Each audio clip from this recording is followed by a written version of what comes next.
जय हिंद विद्यार्थियों। आइए आज के इस कालखंड में हम बात करते हैं कक्षा 11वीं अर्थशास्त्र, जिसमें हमारी जो पाठ्य पुस्तक है अर्थशास्त्र में सांख्यिकी, इसका अध्याय 2। इसमें हम पढ़ेंगे आंकड़ों का संग्रह यानी कलेक्शन ऑफ डाटा। तो आंकड़ों का संग्रहण कैसे किया जाता है, आंकड़े होते क्या है, पहले हम इस पर बात कर लें। तो आंकड़े क्या है? आंकड़ों को हम समंक भी कहते हैं। और आंकड़े या समंक क्या होते हैं? तथ्यों के ऐसे समूह जो अनेक कारणों से तथा पर्याप्त सीमा तक प्रभावित होते हैं तथा जिन्हें संख्याओं में व्यक्त किया जाता है।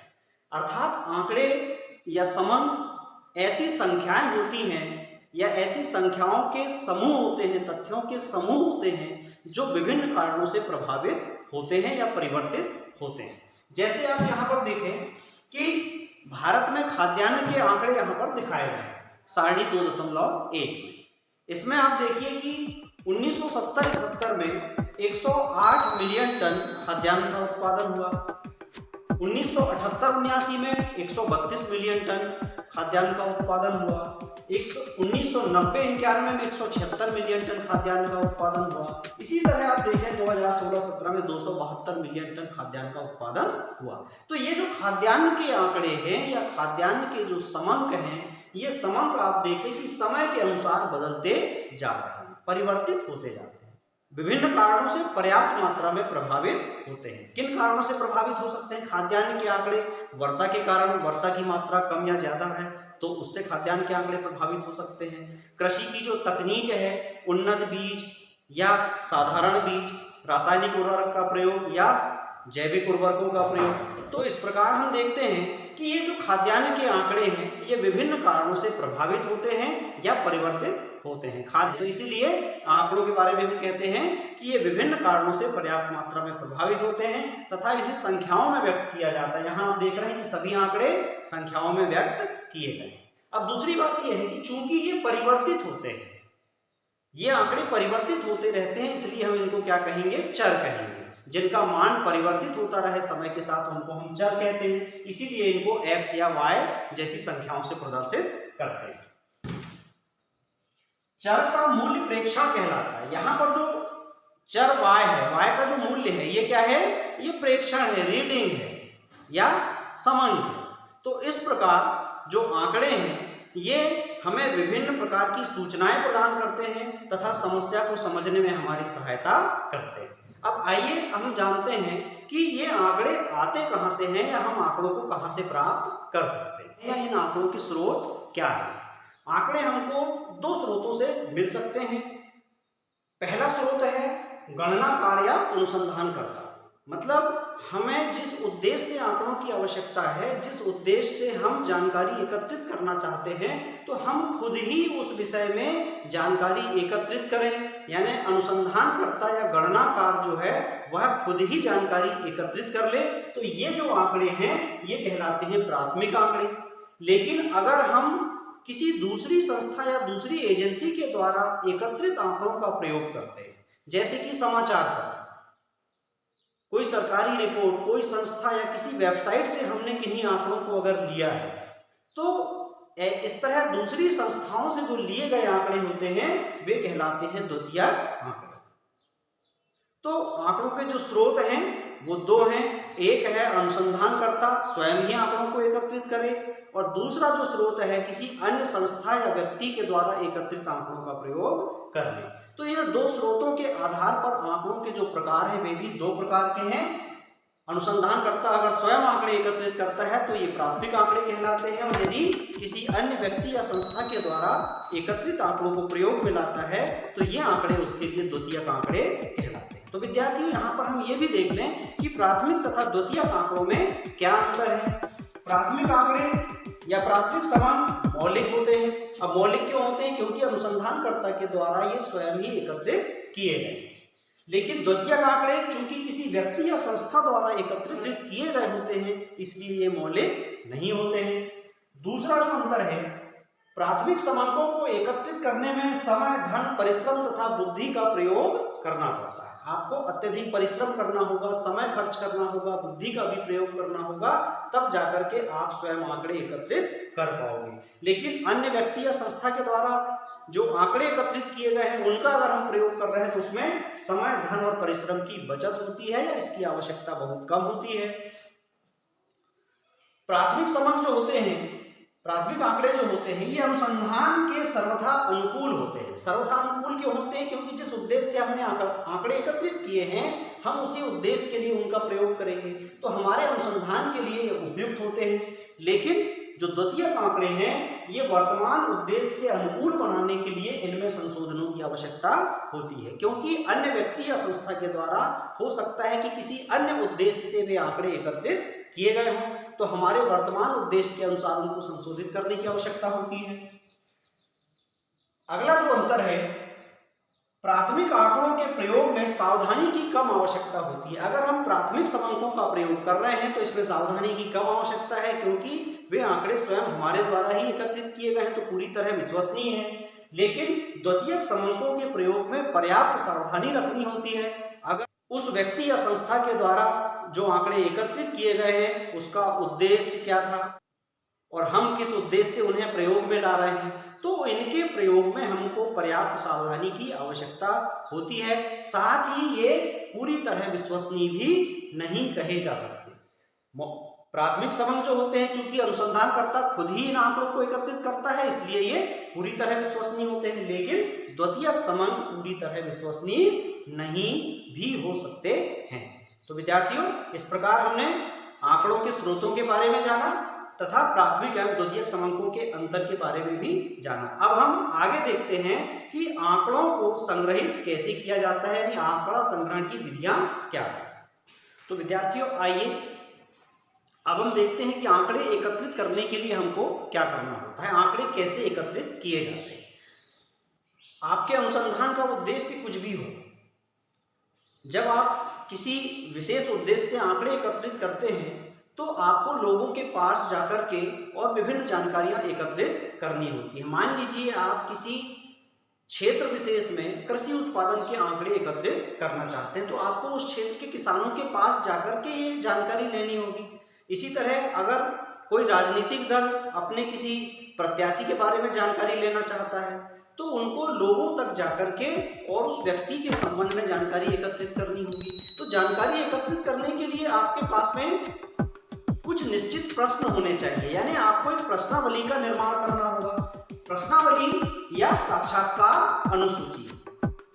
प्रश्नावली और अनुसूची में थोड़ा सा अंतर है।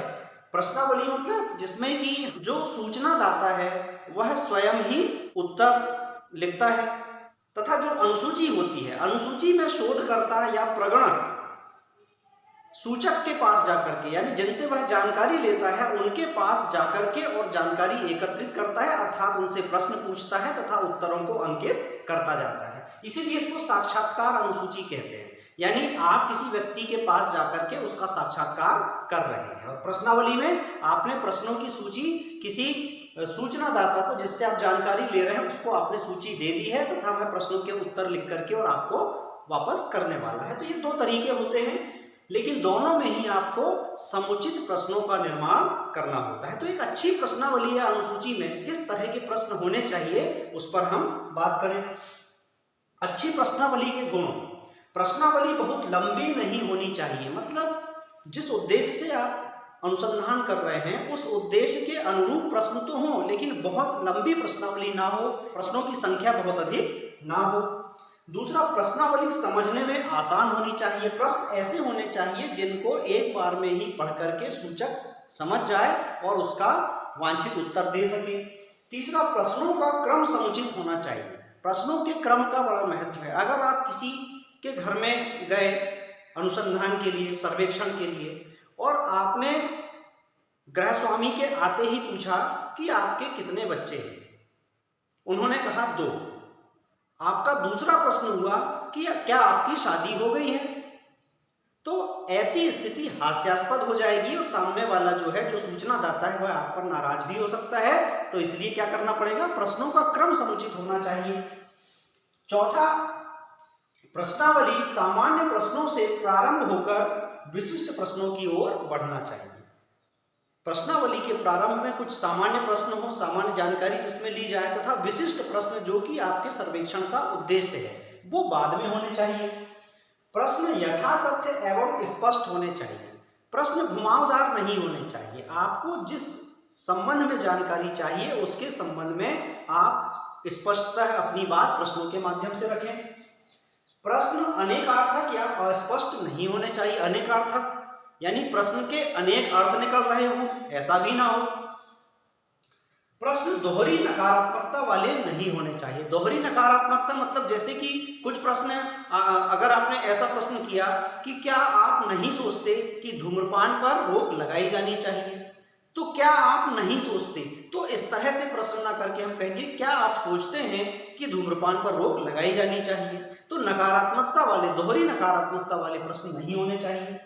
प्रश्न से उत्तर के विकल्प का संकेत नहीं मिलना चाहिए। उत्तर के विकल्प का संकेत कैसे नहीं मिलना चाहिए? मान लीजिए कि आप अपने मित्र से प्रश्न पूछ रहे हैं कि मेरी इस विदेशी घड़ी के बारे में आपकी क्या राय है।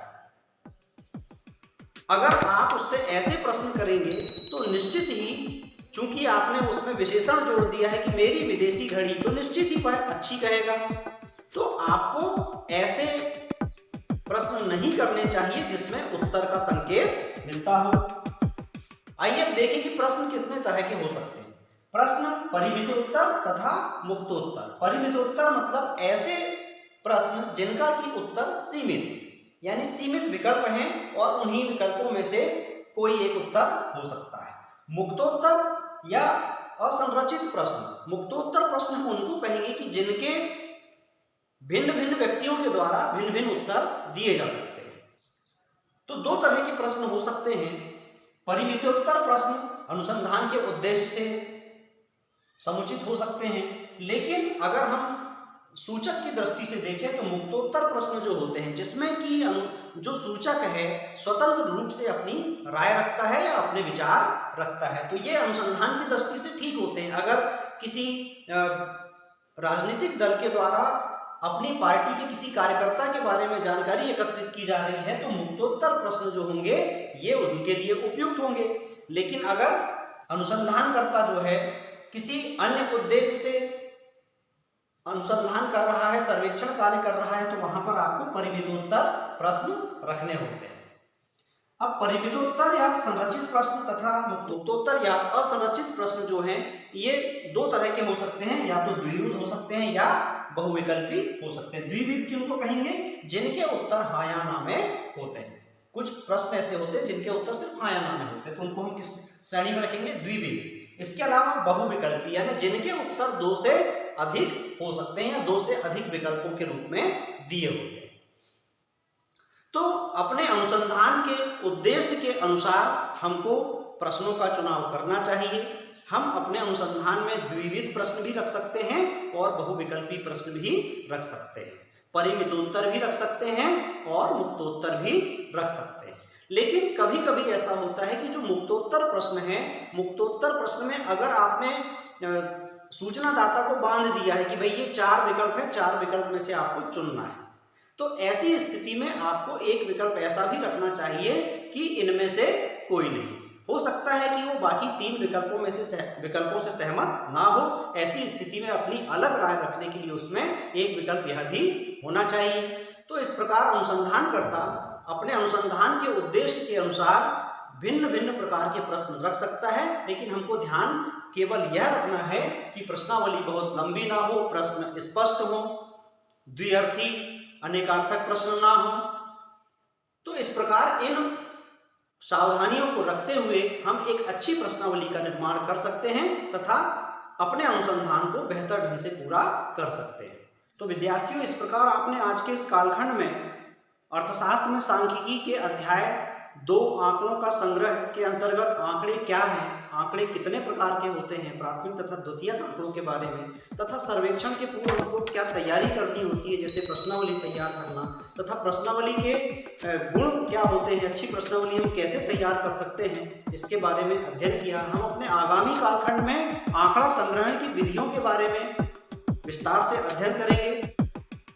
अगर आपको आज की यह क्लास अच्छी लगती है तो अपने सहपाठियों से भी इसे शेयर करें, हमारे चैनल को सब्सक्राइब करें, लाइक करें, शेयर करें। मिलते हैं अगले वीडियो में। नमस्कार, जय हिंद।